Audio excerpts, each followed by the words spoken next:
Extreme Monstes, Book 3. Meet Mr. Hydeous. Chapter 2. Meaning Big. His friend stared at Mumford. The young mummy felt worse than ever. "I know I let the team down," he murmured. "I'm sorry." Steiner frowned. "Sorry? Man, why should you be sorry? You're a hero." "Yeah, man, you saved Gerald's bacon," Wulf said. Mumford was starting to feel better when he heard another voice. "You're a jerk," Gerald said, as he struggled to sit up beside Cletus. His voice shook as he shivered and twitched. "You were beating me. You could have won. Now you'll be lucky if they let you climb again."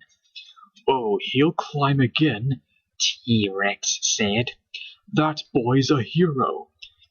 He scowled down at the shaking Gerald. "You, however, I take it you were cheating somehow." "How could I cheat?" said Gerald. He was shaking so hard he was having trouble sneering.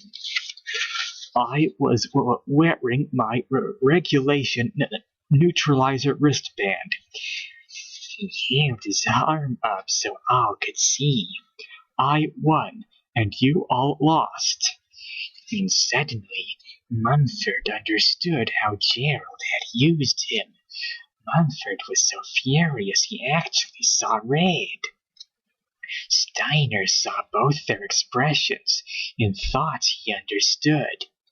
"Mumford, you asked me earlier about keeping a promise. Did it have anything to do with Gerald?" Mumford glared at the boy. "I didn't know what to do. You said no matter what, you keep your word. And normally you should," Steiner said. But you shouldn't let a person lie and cheat either," Mumford said.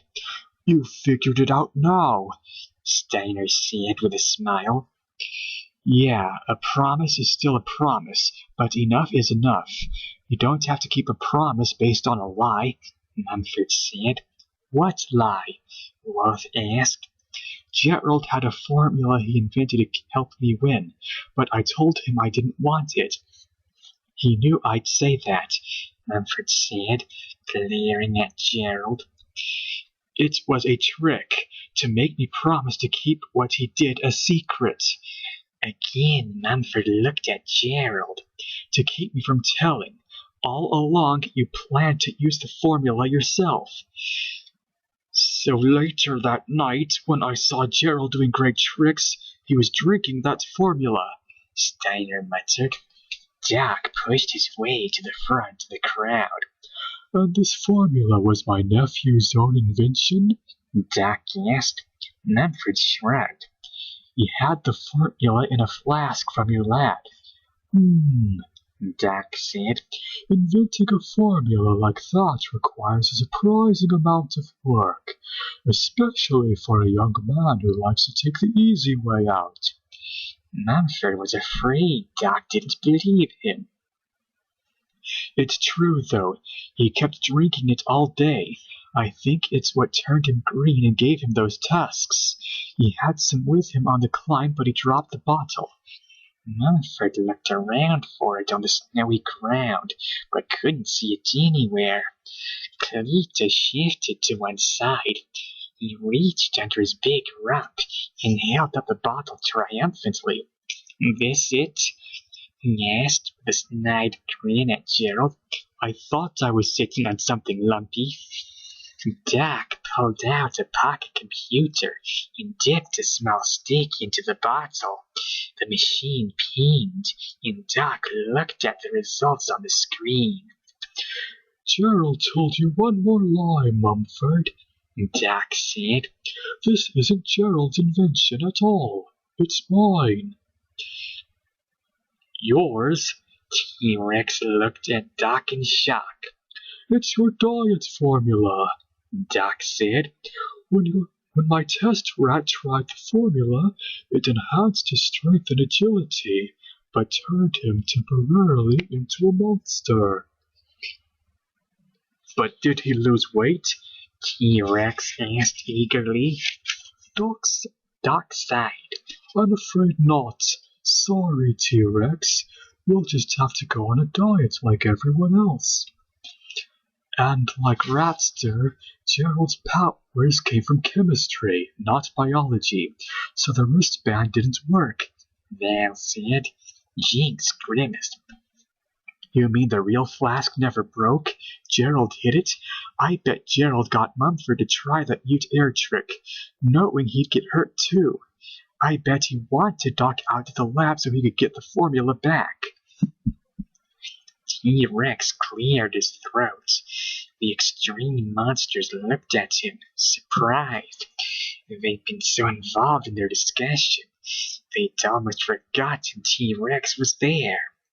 Mr. Hydeous, you are officially disqualified for using this performance-enhancing formula, T-Rex said. Wulf, Val, and Jinx are hereby declared the winners in their competitions, and Damon Christopher strode up. I had no idea this young man was consuming a drug, Damon said. I'm appalled and horrified that anyone on Team Pendant would ever consider cheating. What? Said Gerald weakly. I told you that. Damon bumped into a wobbly Cletus and knocked him onto Gerald. He looked down at the shivering boy. Damon nodded. Mr. Hydeous, you are hereby fired from Team Pendant. Damon left, shoving his way through the crowd.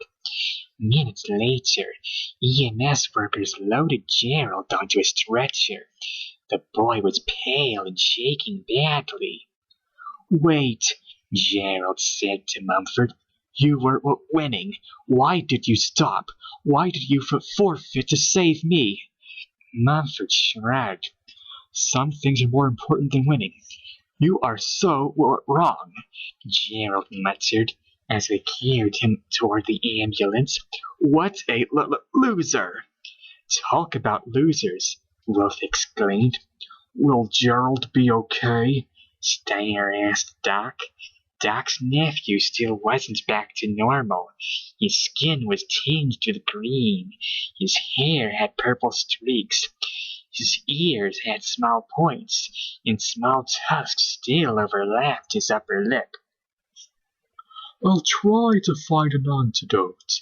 In time he may recover, but you say he was drinking the formula for days? The Extreme Monstes nodded.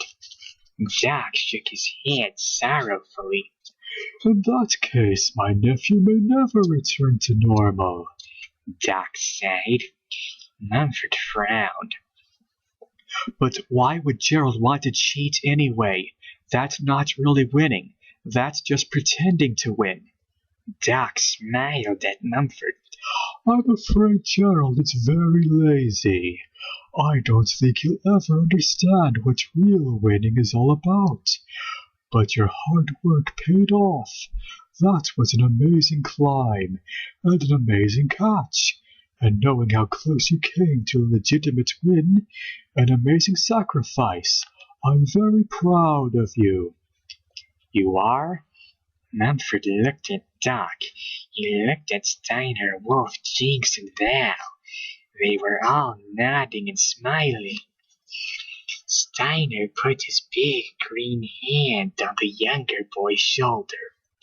In the end, Gerald's cheating made him lose big, but you're the ultimate winner. Mumford frowned. What do you mean? I didn't win. It's hard to win bigger than saving someone's life, Mum, Steiner said. Wulf laughed.